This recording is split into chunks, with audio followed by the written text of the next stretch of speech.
កើតមកជាមនុស្សសុខណាអូនហើយបើត្រូវ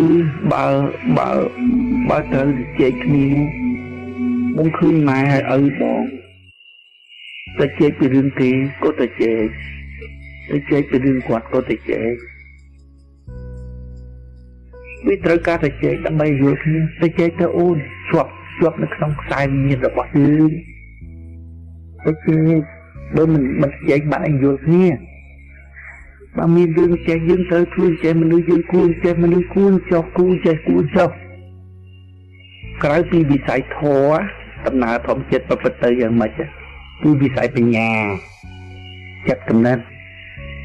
គិតថាមនុស្សយើងគឺចេះមនុស្សយើងគួរចោះនេះអានឹងធម្មសាស្ត្រកា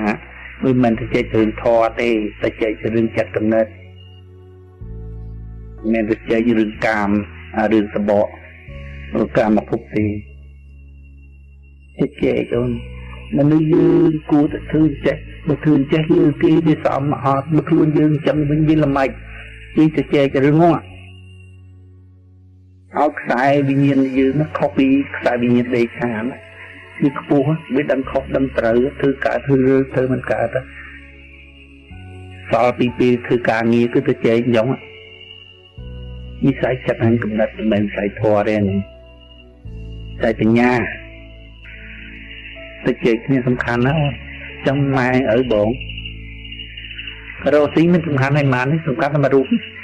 ក៏ពេលថាគាត់អីចឹងនិយាយតានឹងដូចចង់មានចង់បាននេះទេតែជែកទៅគ្នា